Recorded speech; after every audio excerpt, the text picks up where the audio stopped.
자, 안녕하세요.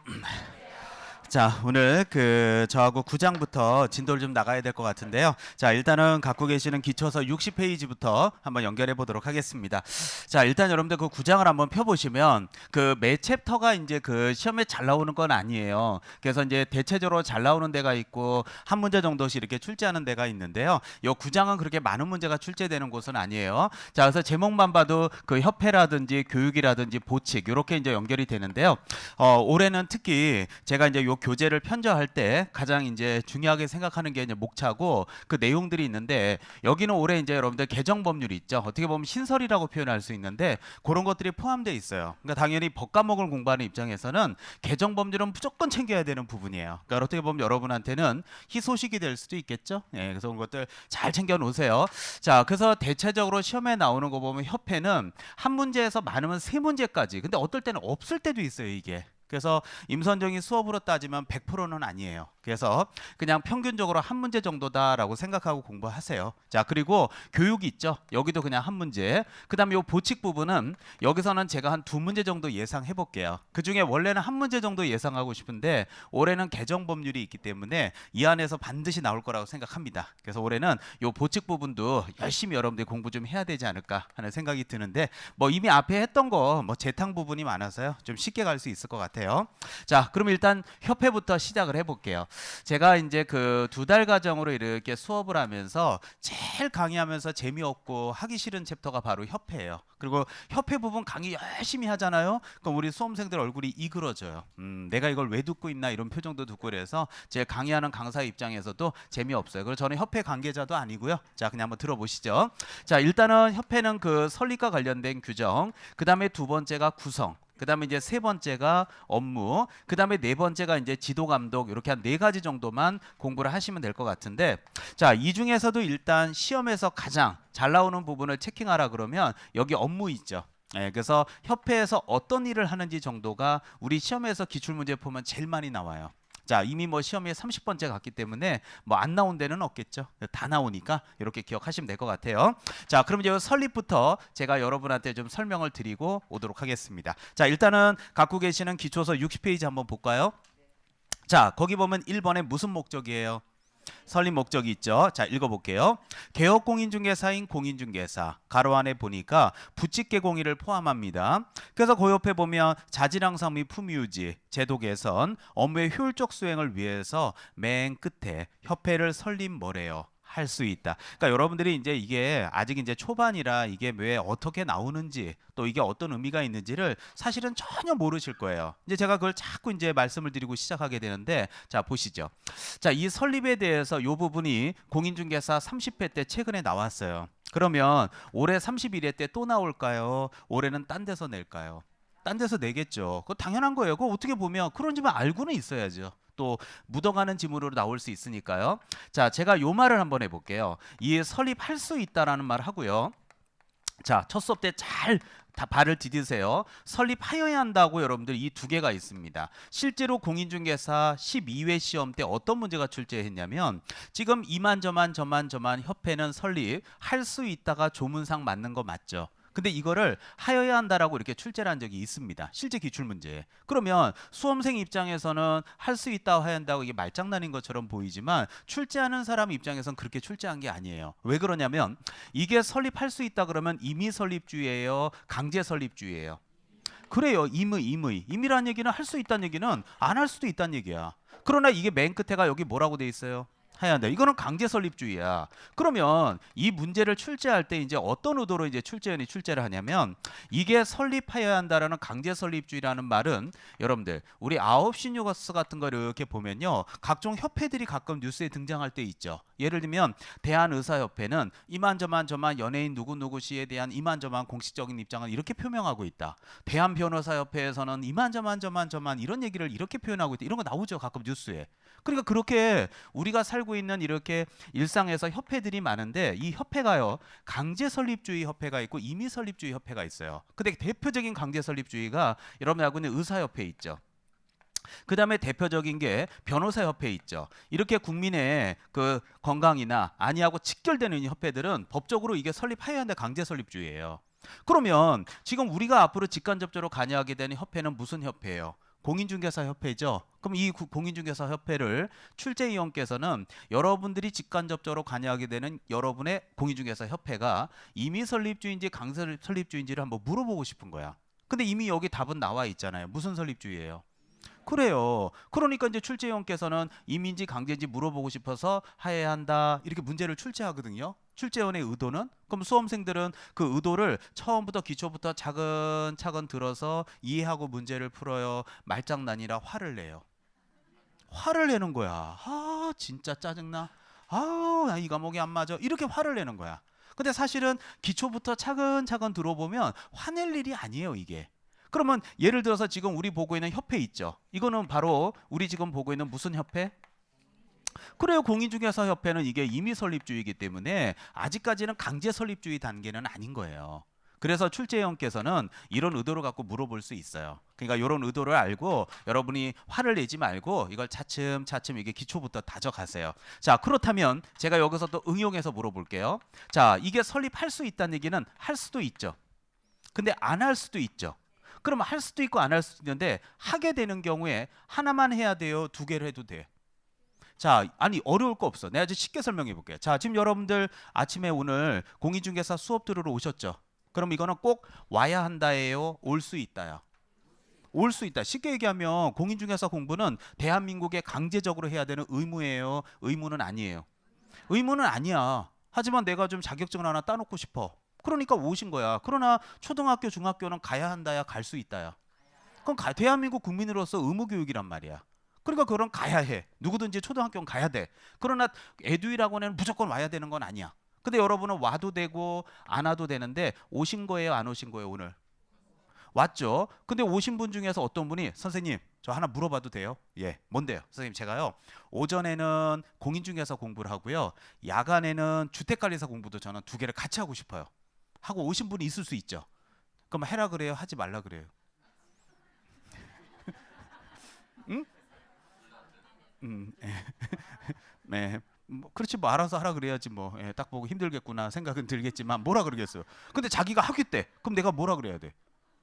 아니 뭘 뭐라 그래? 자기가 하고 싶다는데 자기는 그렇게 해보고 열심히 해보고 뭐 하라 그래야죠 뭐. 알아서 하겠지 뭐 본인이. 그러면 두 개를 다 해도 돼요? 하면 안 돼요. 해도 되니까 결론적으로 이해할 수 있다는 얘기는 두 개도 할 수 있다는 얘기니까 시험 문제가 나오게 되면 이게 복수 협회제가 가능하다 이렇게도 또 문제를 출제하는 거야. 그러면 여러분들은 단순히 그 요약집 들고서 할 수 있다 할 수 있다 해야 한다 X 왜 그래 몰라 할 수 있대 해야 한다 X 이렇게 공부할 수도 있지만 이게 이제 기초부터 차근차근 들어보면 아 이게 임의 설립주의고 여기 작년에 공부하신 분들이 이제 이 강의를 보게 돼요. 근데 기초 강의를 보면 자기가 예전에 스티마 수업이나 막 외웠던 것들이 왜 외운지 모르고 외웠던 게 기초를 듣다 보면 깨닫게 되는 것들이 있어요. 난 이 기초가 그래서 굉장히 중요하다고 생각을 해요. 특히 작년에 공부하신 분들이. 그래서 이게 할 수 있다기 때문에 임의 설립주의고 무슨 협회도 가능하다? 복수협회. 자, 그러면 제가 요거를 조금 레이아웃을 좀 잡아 드릴게요. 자, 기초 수업답게. 자, 여러분들 그 실제로 우리 여러분들 공인중개사 협회가 어떻게 구성이 되고 있는지 제가 잠깐 한번 설명드릴게요. 제가 처음에 강의를 할 때 20년 전에 어떤 협회가 있었냐면 전국 부동산 중개업 협회라는 게 있었어요. 자, 한번 들어보세요. 전국 부동산 중개업 협회. 이게 이제 협회의 시발점이었어요. 근데 여러분들 요 협회의 명칭을 한번 보면요. 공인중개사 협회예요, 중개업 협회예요. 그러다 보니까 우리가 소위 말하는 우리 알고 있는 부칙개공이라는 분들이 있죠? 중개인. 그분들이 모여갖고 만든 협회가 이 협회가 되는 거예요.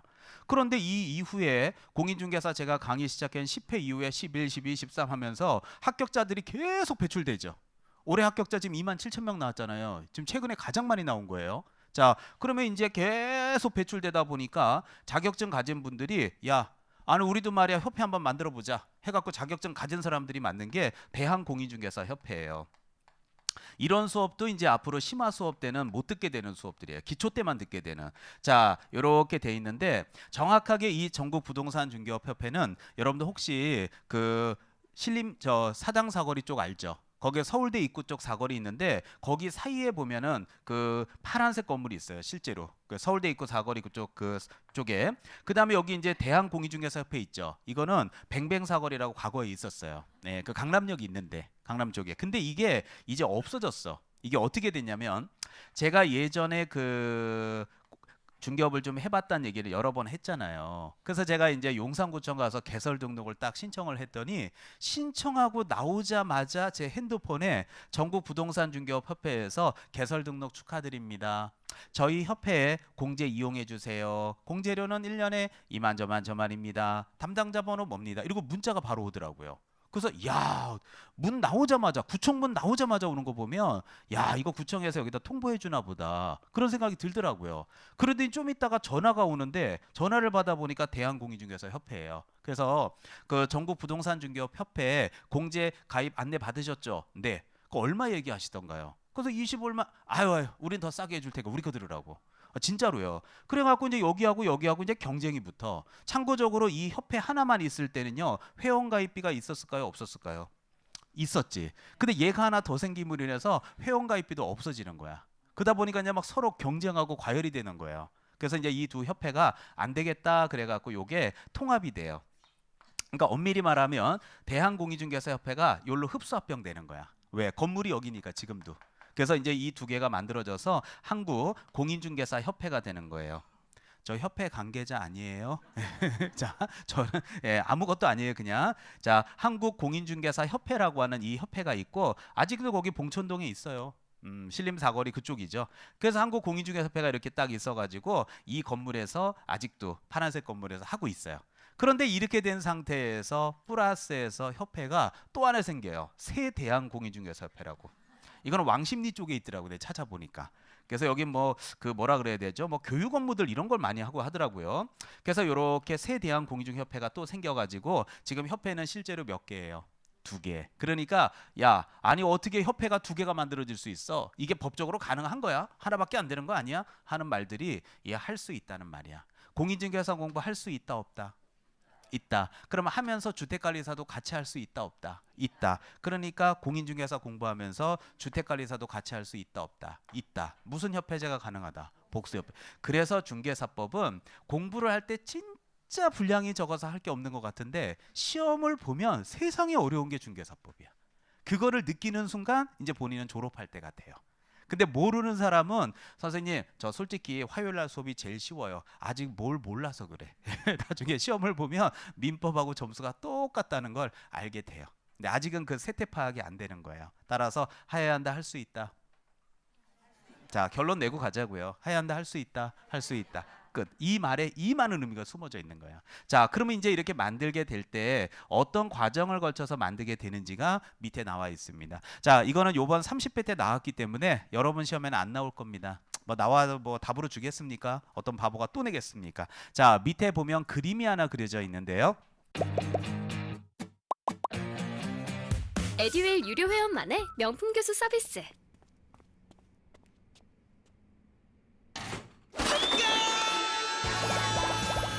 합격이 쉬워지는 명품 교수님 혜택.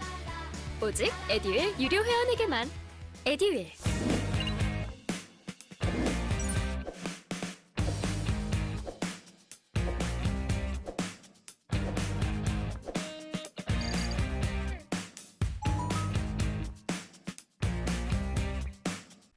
자, 그림이 무슨 절차예요?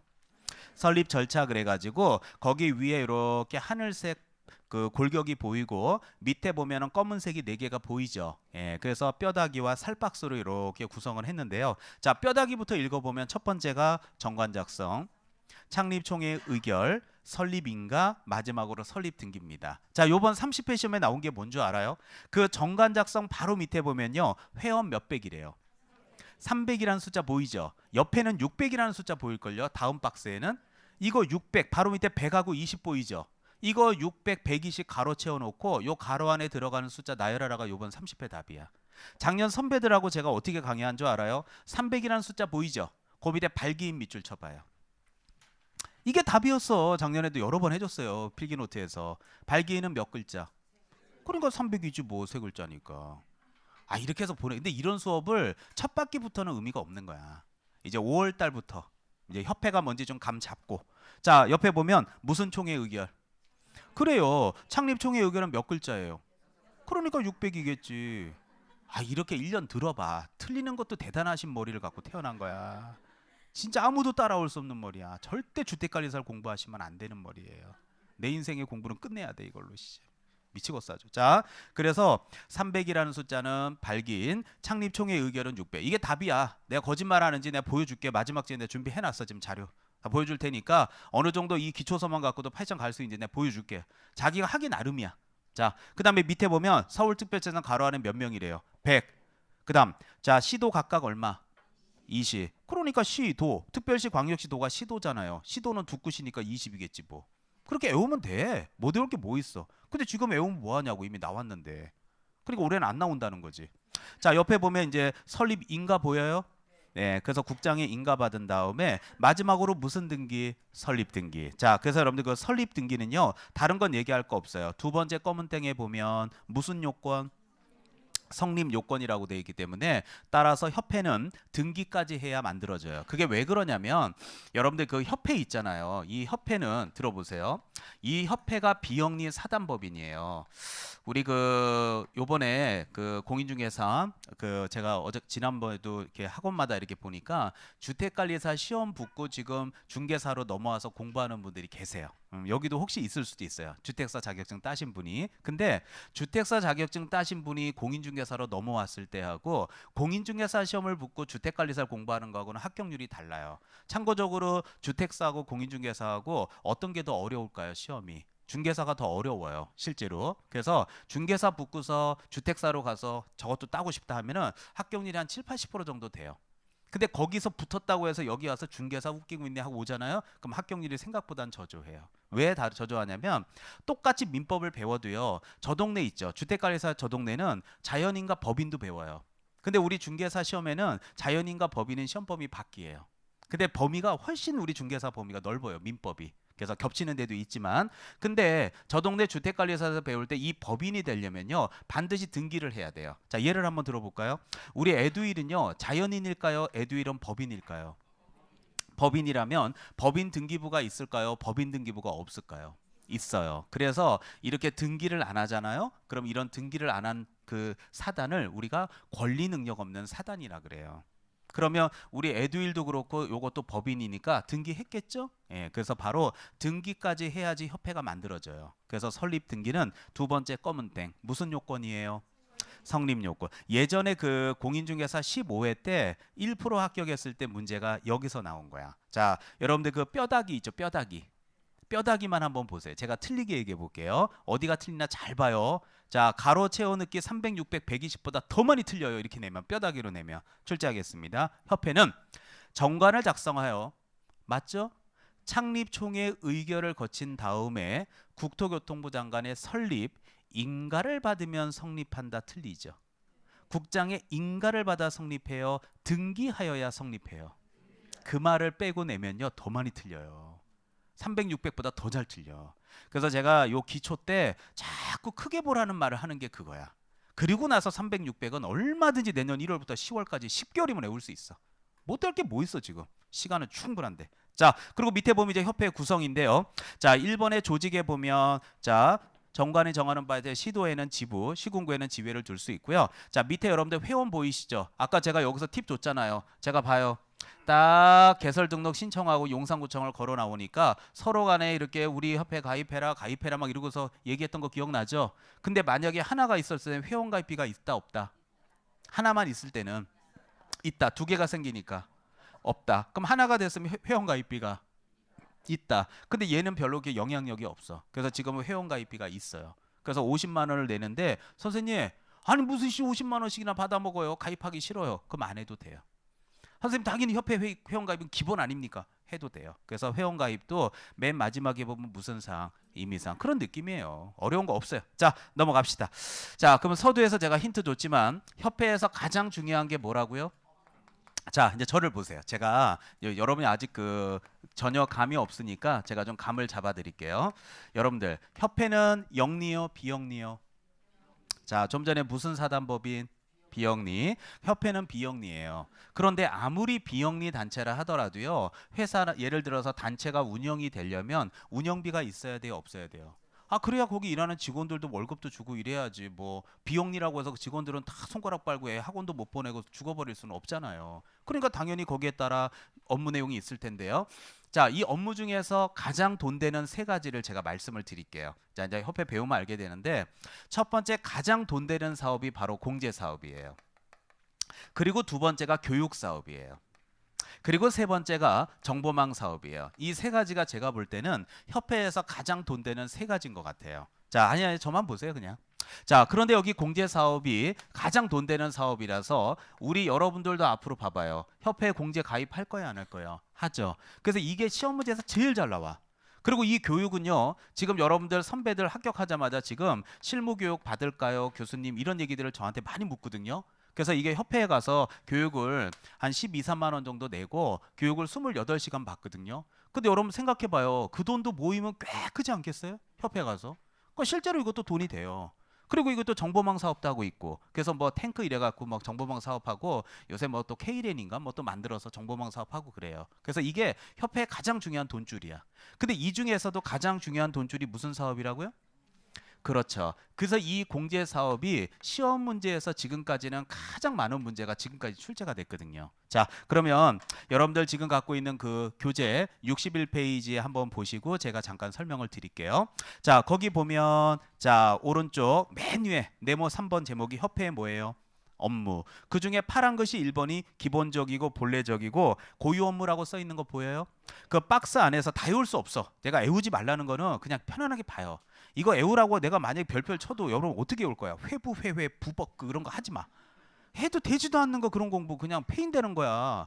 하지 말라는데 그러고 다니면 3월 달에 더 열심히 해요. 이제 페인이 돼 있어. 페인 돼갖고 눈 휑해갖고 그냥 눈이 뻘게 갖고 그냥 죽을라 그래.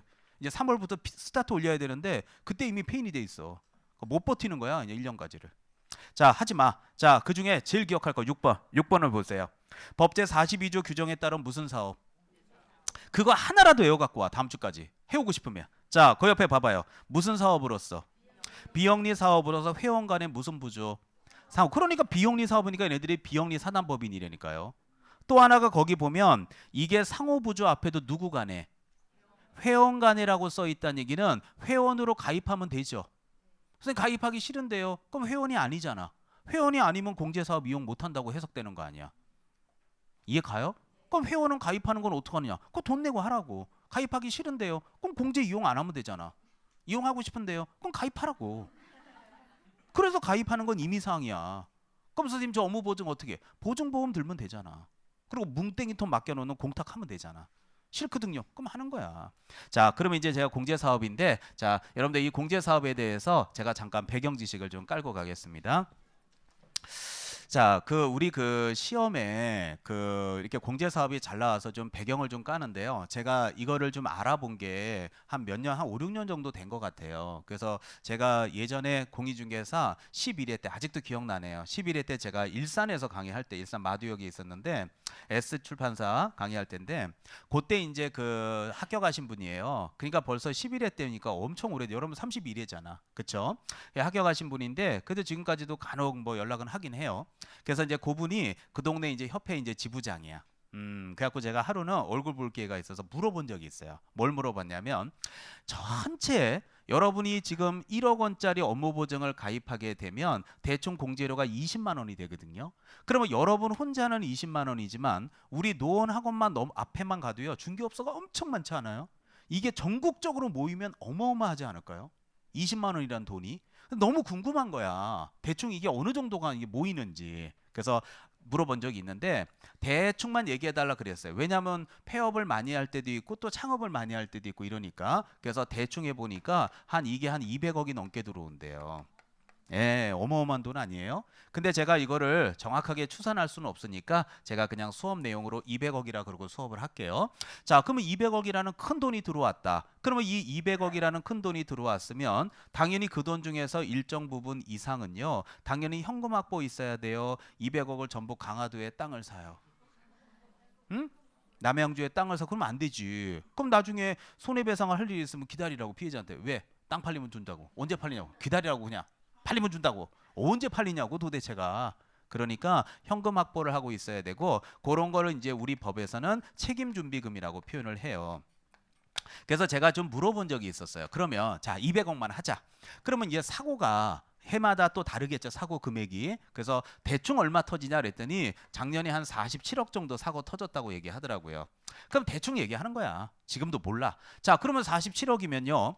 책임준비금이 최소한 47억보다는 더 있어야 되죠. 그래야 사고 터지면 막바로 돈이 나가야 될 거 아니에요. 피해자한테. 그래서 우리 법에는 뭐라고 돼 있냐면 책임준비금은 100분의 10 이상으로 한다 이렇게 돼 있어요. 그러면 자 100분의 10이면 10% 이상인데 자 200억에 10%면 얼마?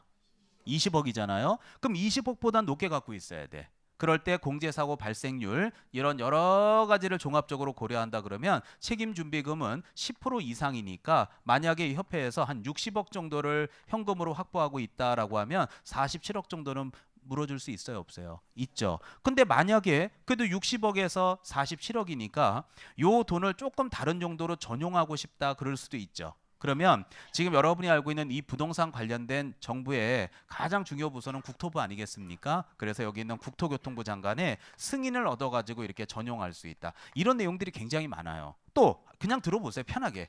그러면 자 토탈 들어온 돈이 얼마? 200억. 그래요. 그러면 47억 나갔죠. 사고 터져서 그다음에 여기 협회 운영자들도 월급도 주고 해야 될 거 아니에요. 그럼 여러 가지 운영비가 들어갈 거 아니에요. 그럼 운영비가 들어가고 이만저만 해서 만약에 53억이 남았다. 그러면 이게 운용 실적이에요, 아니에요? 운용 실적인 거 맞죠? 그럼 이 전체적인 운용 실적을 회장님만 알고 있으면 돼요. 20만 원씩 낸 여러분들 공제 계약자에게 다 알 수 있도록 공시해야 돼요. 그렇죠. 그래서 이런 걸 공시해야 되는 것도 매 회계연도 종료 3월 이내 공시하라라고 이렇게 법에서 딱 정해져 있거든요. 그러니까 이런 것들에 대해서 이제 지문으로 출제를 하는 거야. 아무리 유명하시더라도 저랑 공부 스타일이 안 맞으면 그냥 안 맞더라고요. 애들 유료회원이면 교수님들을 고를 수 있으니까 과목별로 나만의 드림팀을 만든 느낌? 저랑 꼭 맞는 교수님을 선택할 수 있었던 게 합격 비법이었던 것 같아요. 근데 여러분은 이제 앞으로 공제를 이용할 직결되는 내용이니까 이런 문제를 교양으로 내요. 강의하고 있는 저도 왜 지금 강의를 하고 있는지를 모르겠어요.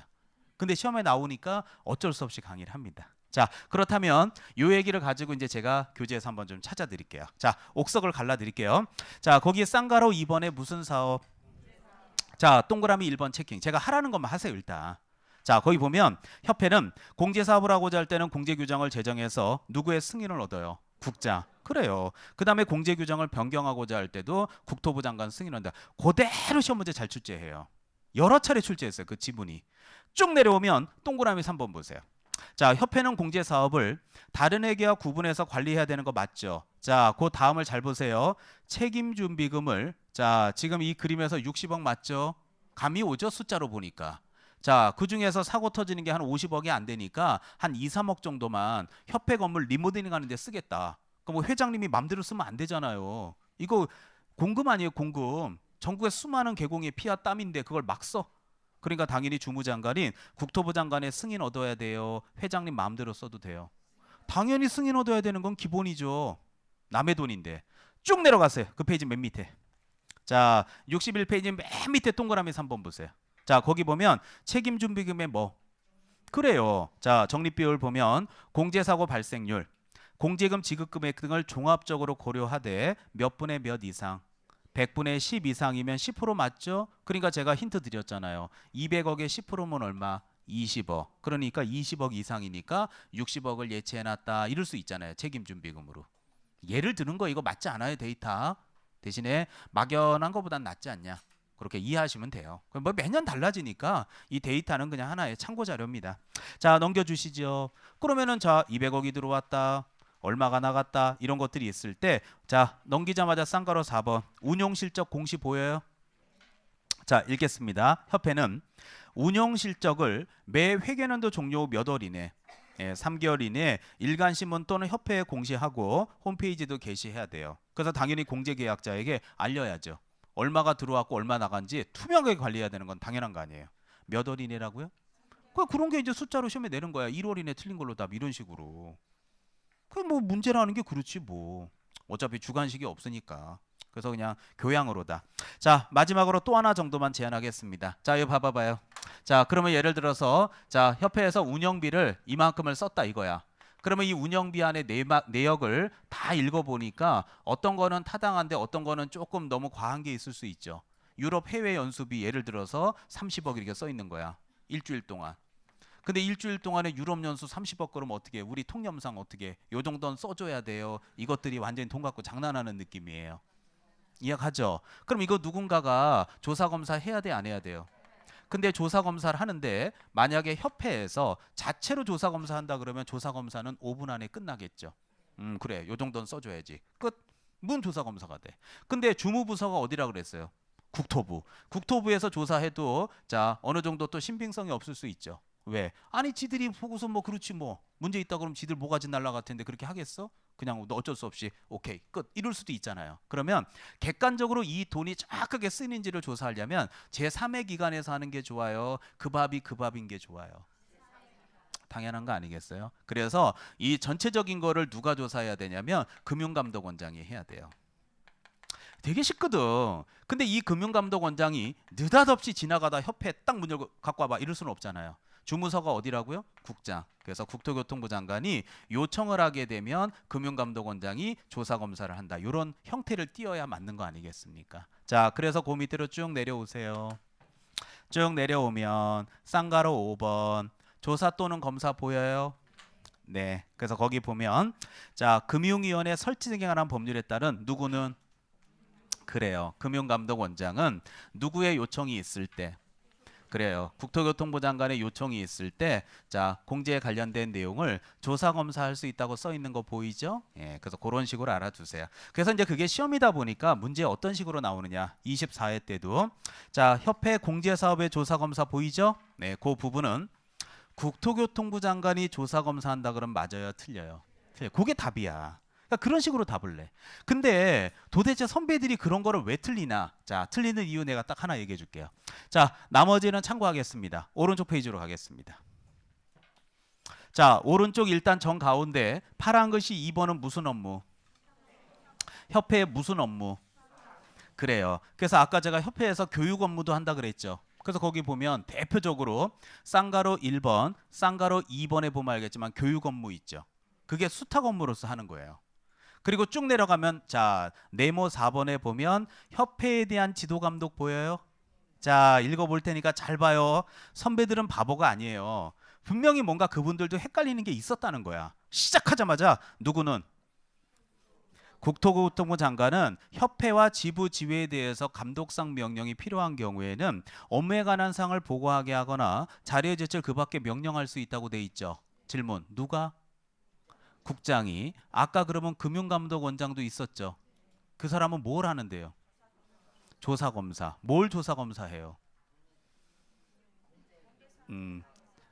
작년에 최고의 대답이 뭔지 알아요? 두루두루 검사. 뭘 두루두루 검사를 해? 두루두루 봐. 하나 배우니까 안 헷갈렸지. 2개 배우니까 벌써 왼쪽 페이지로 눈이 가지. 이런 거야 시험이라는 게. 그리고 이제 2달 푹 쉬었다가 섞어가지고 골라봐. 그러면 또 안 맞아. 이렇게 되는 게 시험인 거야.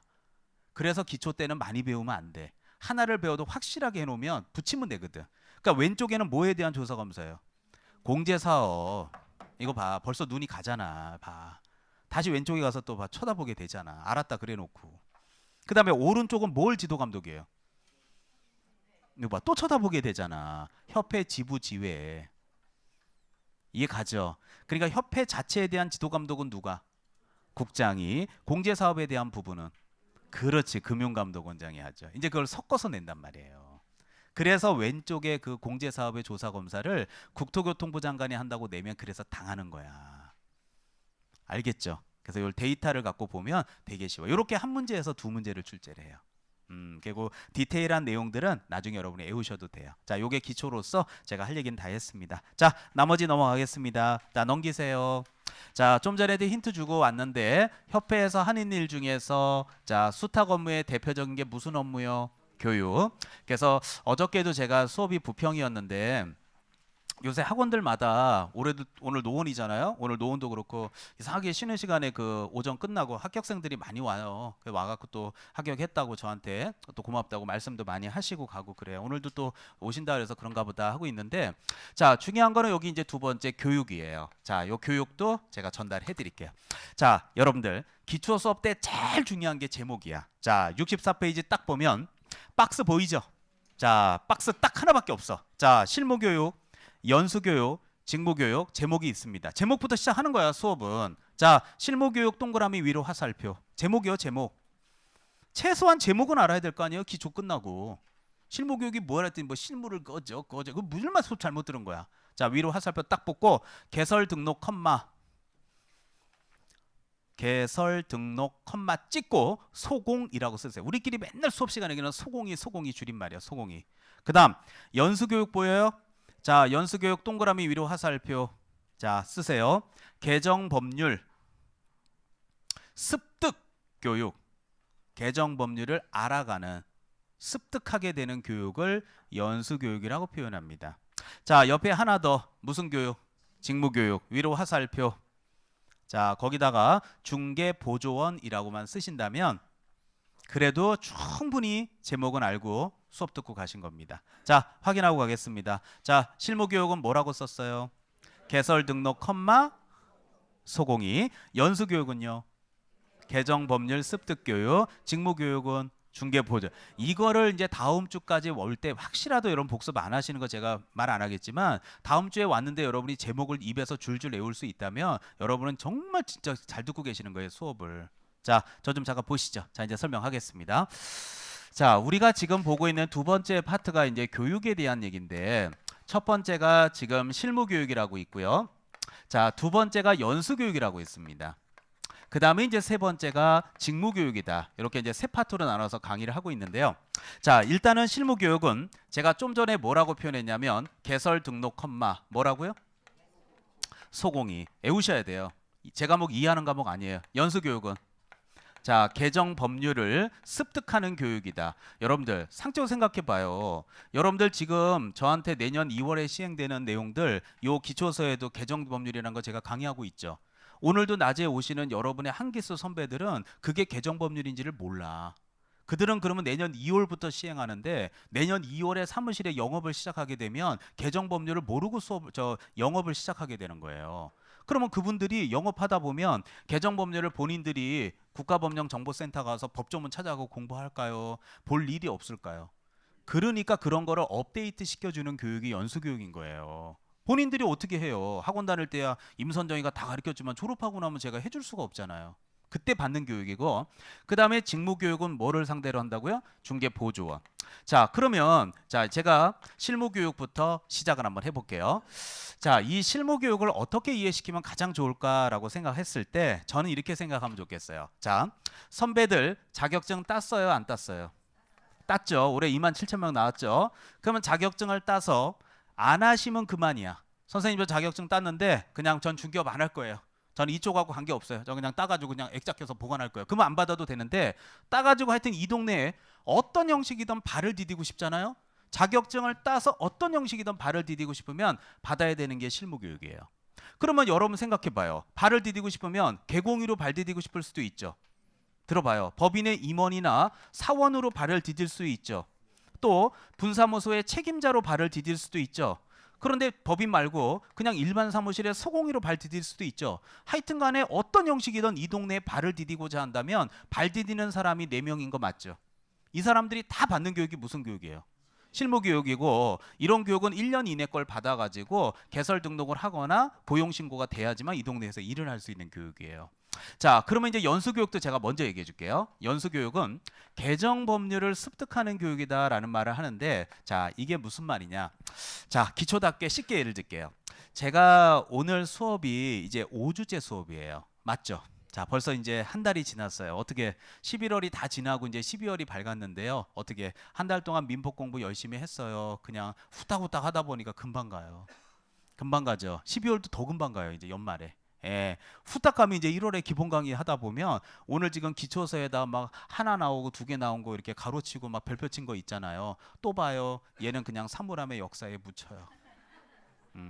그리고 기본 강의하면 저 하나 나와 두 개 나와 쓴 거 있잖아요. 이제 안 써도 돼요. 안 배운 표정으로 또 써요.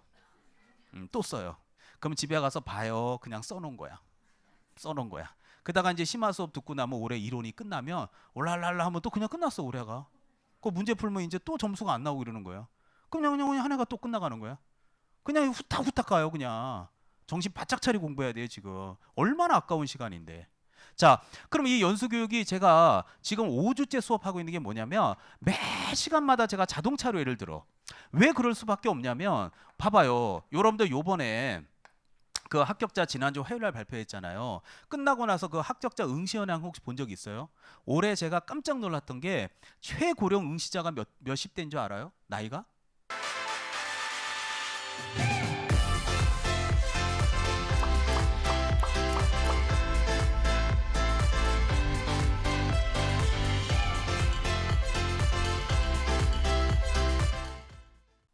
최고령 응시자 90대야 90대.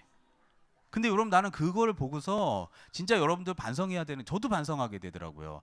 많이 거꾸로 생각해 본 게 제가 만약에 나이가 90까지 살지 모르겠지만 나이가 90이 돼서 진짜 컴퓨터 사인펜 들고 아침에 가서 공학 계산기 들고 개론 문제를 풀고 내가 할 수 있을까를 생각해 보면 여러분 가능할까요? 불가능하지 않을까요? 뭐 불가능하다고 말할 수는 없지만 이게 보통 그건 아닌 것 같아요. 그리고 80대 있죠. 80대 합격자가 있을까요? 올해 없을까요? 있어요. 가서 보세요 데이터를. 근데 80대면요 여기 물어볼게요. 오늘 오전반 기준으로 80 넘은 분 한번 손 들어봐요. 내가 대충 볼 때는 없어. 예, 그러면은 80대가 올해 합격자가 있을 것 같아요, 없을 것 같아요?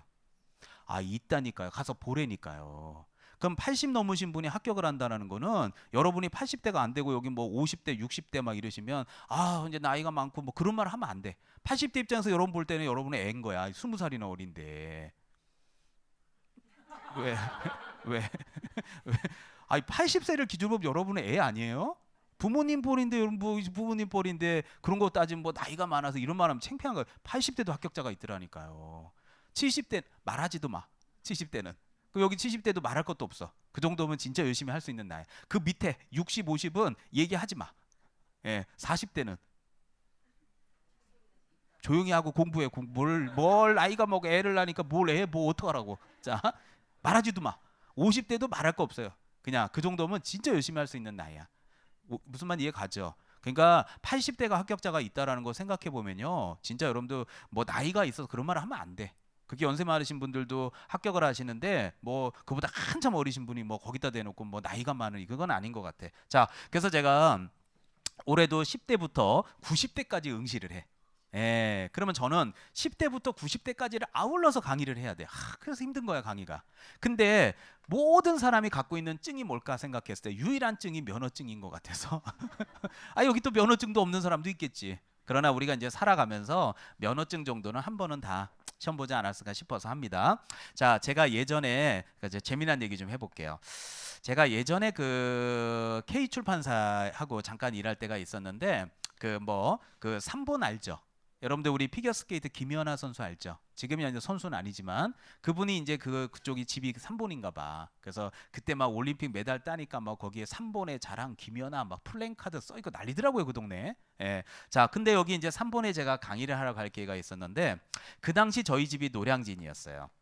근데 노량진에서 3본을 이렇게 강의를 첫 강의를 가는데 가본 적이 없잖아요 그 동선이. 그래서 아침에 또 여러분이야 뭐 10분 늦게 들어오면 뭐 오든지 뭐 그냥 늦게 와서 후다닥 하겠지만 임선정이 10분 늦으면 여기 몇백 명이 앉아서 기다리잖아요. 저 인간은 왜 안 오나 왜 안 오나 왜 안 오나 그러면 미안하니까 항상 일찍 와서 기다리는데 가본 적이 없으니까 아 이거 어떻게 가야 되냐 해서 이제 제가 제 차에 그때 이게 차에 이렇게 내비게이션이 조그만 게 진짜 하나 있었어요. 예, 그래서 하나 샀는데 자 처음에야 뭐 그냥 뭐 후질구질하지만 잘 되대요. 그래서 썼는데 아니 이게 내비게이션이 좀 한 2, 3년 되니까 웃긴 게 3번을 이제 이렇게 해서 뭐 조남아이씨로 해서 뭐 어떻게 가래. 그래서 뭐 어떻게 따라갔어. 뭐 이렇게 가고 있는데 차는 가는데 내비게이션 화면은 그대로 정지가 돼 있어. 아니 미치는 줄 알았어 아주 처음 가는데. 갖고 한참 가잖아요. 그럼 그때서야 이제 얘가 나와. 경로 이탈. 나 진짜 갖고 아침에 미치겠는 거야 이거. 아니 뭐 나는 일찍 와서 기다리고 싶은데 그래갖고 경로 이탈 나오게 네. 그래서 어떻게 해서 찾아갔어 이제. 어떻게 해가지고 경로 이탈하면 또 어떻게 해가지고 그래서 이제 오전 수업이 딱 끝나고요. 진짜 3번에 그 이마트가 있어요. 진짜로. 예, 뭐 아시는 분은 알 거야. 그래서 3번에 이마트에 이렇게 가가지고 오전 수업 끝나고 그 당시에 여러분들 아이나비 내비게이션 알아요? 아 진짜로. 그래서 아이나비 내비게이션을 그 당시에 57만 원을 주고 산 것 같아. 지금이야 뭐 이렇게보다 많이 싸졌겠지만 그래갖고 이제 저녁에 여기다 딱 꽂아놓고서 저녁에 이제 노량진으로 3번 끝나고 왔겠죠. 그래서 이제 잘 썼어요. 그 다음 주는 이제 안 헤매고 자 이제 3번 강의를 열심히 한 2년 다녔나? 그래서 이제 이렇게 다녔거든요. 그런데 이제 중요한 거는 한 2, 3년을 썼을 때 시점에 한 번 또 그런 일이 또 생겼어. 어떤 일이 벌어졌냐면 이렇게 88도로를 타고요. 한참 지나가다 보면 여기 미사리 나오죠. 노원을 안 벗어나요? 아 미사리 나오잖아요. 예, 자, 예. 근데 거기 이제 더 가면 여기가 그때 이제 서울 춘천간 고속도로. 예, 그래서 서울 춘천간 고속도로가 이렇게 뚫린 적이 있어요. 예, 그래가지고 야 그러면 여기가 춘천을 갈 때 이제 가까워지는구나. 그래서 주말에 여기 닭갈비 먹으러 가자. 해갖고 이제 88도로를 타고 쭉 가고 있었어요. 그래서 여기까지야 이제 원래 아는 길이니까 갔죠. 근데 이제 이렇게 새로 뚫린 길이 보이대요. 그래서 가는 순간 제 내비게이션 화면에 제 차가 경로 이탈이 시작되면서 차가 산을 뚫어. 그러더니 좀 있다가 이제 논바닥 위를 가. 그러면서 계속 내비게이션에 경로 이탈, 경로 이탈, 경로 이탈 계속 나오는 거야. 에이씨, 꺼버렸어 그냥 내비게이션. 자꾸 짜증이 나서 쳐다보게 돼가지고. 그리고 이제 어느 정도 이정표가 잘 돼 있잖아요. 길이 크니까. 갖고 이제 어느 정도 춘천 가서 키니까 얘가 다시 화면을 잡더라고요. 그래갖고 이제 제가 목적지로 했던 데 가서 이만저만 하고 왔던 기억이 나요. 그러면 나 하나 물어봐도 되죠. 이 말을 하려고 지금 이게 기초 수업이니까. 이게 57만 원 주고 산 게 왜 경로 이탈이야? 응? 그럼 한 번 사면 평생 죽을 때까지 쓰는 거 아니야? 여러분은 31회 때 자격증 따면 죽는 날까지 이 법이 그대로 가는 거 아니야? 그러니까 똑같은 내용을 하고 싶은 거예요, 제 말이. 그래서 그럼 나 하나 물어볼게요. 자, 이거 뭐 이해 못할 사람들 없어. 집에 차는 다 있으니까. 내비게이션은 언제마다 한 번씩 업그레이드 시키면 좋을까요? 응? 예, 아니 뭐 그거야 매번 하면 좋죠. 예, 근데 제 생각에는 그냥 개인 생각이에요. 한 6개월마다 한 번 정도는 해주면 좋지 않을까 이런 생각은 들어요. 그러나 이건 법에 없는 거니까. 하지만 연수교육은 법에 있어요. 그래서 요거는 2년마다 한 번씩 업데이트를 시키래요. 매년마다 오기는 힘들잖아요. 중개업을 하고 있으니까. 자, 그리고 마지막으로 또 하나. 자, 하고 교재는 좀 있다. 자, 요게 무슨 교육? 자, 여러분들 직무교육은 중개 보조원을 대상으로 합니다. 근데 여러분 알겠지만 보조원께서는 공인중개사 자격증이 없죠. 그러나 이제 사무실에서 자격증은 없지만 실장님, 과장님, 부장님 이런 식의 형식으로 이렇게 사무실에서 실제 필드에서 뛰고 있단 말이에요. 그렇다면 자격증은 없다 하더라도요. 최소한의 고객들은 상대하니까 최소한의 소양 교육은 받는 게 좋아요? 안 받는 게 좋아요? 그래서 최소한의 소양 교육이 무슨 교육이에요? 직무교육이야. 자, 이제 여기 들어봐요. 이해 못하는 사람 없을 거예요. 난 근데 이걸 모의고사 내면 다 맞는다고 생각하진 않아요. 항상 이해하는 거하고 시험을 보는 건 달라요. 자, 이렇게 문제를 내는 거예요. 자, 여기 보면 밑줄 친 게 뭐예요? 소공인은 사무실에서 직무를 봐요? 직무를 안 봐요? 다시, 소공인은 사무실에서 중개업 관련된 직무를 봐요? 안 봐요? 봐죠. 그러니까 직무교육을 받아야 되죠. 그러면 보조원께서도 실무에 종사하고 있는 사람이에요? 실무 종사 안 하는 사람이에요? 실무 종사하고 있죠? 그러니까 최소한의 실무 교육은 받아줘야 되는 거 맞죠? 그리고 가끔가다 보조원께서도 연수 교육도 좀 받고 하면 좋죠? 그리고 이제 문제 내면 나 죽어요 하는 거예요. 이제 한 달 있다가 오늘만 기억이 나는 거야. 그래서 이제 저는 10대부터 90대를 다 기억시켜야 돼. 기억에 나게. 그러니까 가장 중요한 건 강의가 아니라 머릿속에 넣어주는 건데 그래서 이제 작년에도 이 짓거리를 했어요. 자, 올해도 할 건데 초반에 조금 이르지만 들어는 보시죠. 자, 요게 뭐예요? 임선정 수업 들은 사람은 다 알아. 자, COC예요? 요거는 뭐예요? COC예요?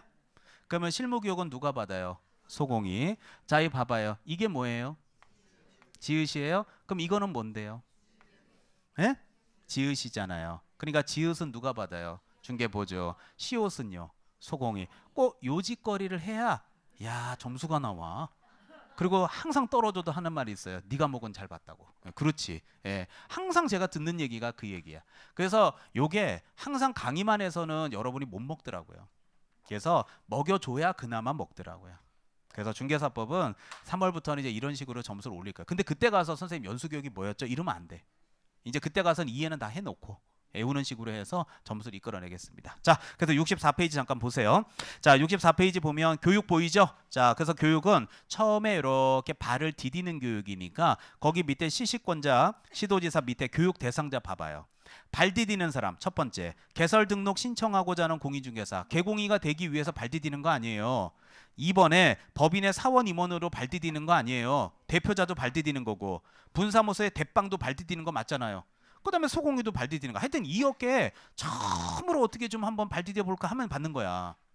단 자격증이 있는 사람들이, 물론 임원사원 중에 없는 사람도 있지만. 자, 그 다음에 두 번째는 무슨 교육? 연수교육. 자, 내비게이션 갖고 엄청 열심히 지금 시간 아깝지만 기초답게 해드리고 있어요. 항상 법을 한번 배웠다고 죽는 날까지 가는 게 아니야. 내비게이션 57만 원짜리 주고 사도요 2년 지나니까 길 바뀌더라고요. 업그레이드를 시켜야 돼요. 바로 밑에 플러스 표시 보십시오. 시도지사는 연수교육을 실시하고자 할 때는 몇 년이 되기 몇 개월, 2년이 되기 2개월 전까지 자 대상자에게 통지해 준다는 게 지금 느낌이 와요? 예, 그게 바로 연수교육이에요. 자, 마지막으로 보면 무슨 교육? 직무교육. 직무교육은 지읒으로 시작되는 거 맞죠? 쭉 내려오면 교육 대상자에 중개보조원이라고 써 있는 거 맞죠? 그래서 이런 식으로 외우면 1년 동안 충분히 외워서 중개사법은 걱정 안 합니다. 다 여기 계신 분들 70점 넘어갈 거예요. 자, 외우시면 돼요. 자, 다음 페이지 가겠습니다. 자, 65페이지 보면 자, 큰 번호 5번에 보칙이라고 써 있는데요. 자, 보칙의 1번이 무슨 위탁이에요? 그래요. 업무 위탁 나와 있고, 자 아까도 얘기했지만 그 업무 위탁의 주체 그 쌍가로 2번에 교육 업무 위탁이 있는데요. 자, 혹시 기억했으면 좋겠어요. 아까 이 실무교육 얘기 안 했지만 실무교육은 누가 시행하죠? 시도지사가 시행하죠. 아까 왼쪽 표 보세요. 시행권자가 누군가? 시도지사죠. 근데 자, 아까 제가 뭐라 그랬어요? 지금 1교시에 실무교육은 들어봐요. 실무교육은 시도지사가 시행하는 게 원칙이죠. 요 하나만 합시다. 이건 냅두고. 그런데 아까 제가 협회에서 중요한 돈줄이 세 가지가 있다 그랬죠. 1번이 공제사업, 2번이 교육, 3번이 정보망 사업이 있다는 얘기 한 적이 있었는데, 중요한 거는 잘 봐봐요. 원래 실무교육은 누가 시행하는 게 원칙이에요? 시도지사인데 시도지사가 직접 못하니까, 그렇게 따지면 이 동네는 서울이에요. 그럼 올해 에듀윌에 노원 에듀윌에서 졸업하신 분들은 시도지사면 누굴 만나러 가셔야 돼요? 서울시장님을 만나러 가서 똑똑똑 누구세요? 저 서울시장님 만나러 왔는데요. 왜 오셨어요? 교육 좀 해주세요. 제가요 올해 시험 붙은 사람이에요. 네, 중개사법 92점 맞았어요. 저를 좀 교육시켜주세요. 왜 오셨는데? 임선정 선생님께서 시장님이 저한테 교육을 시켜준다 해서 왔어요. 그럼 진짜 시켜줘? 모아서? 아니거든. 그러니까 이분은 명분이야. 그러니까 항상 누굴 시켜요? 협회. 그러면 시도지사가 협회에다가 맡길 위자가 되죠. 그래서 이거는 위탁 업무가 돼요. 그러면 여기 있는 협회 입장에선 받을 수가 되는 거 맞죠? 그럼 무슨 업무가 돼요? 수탁이 되는 거예요.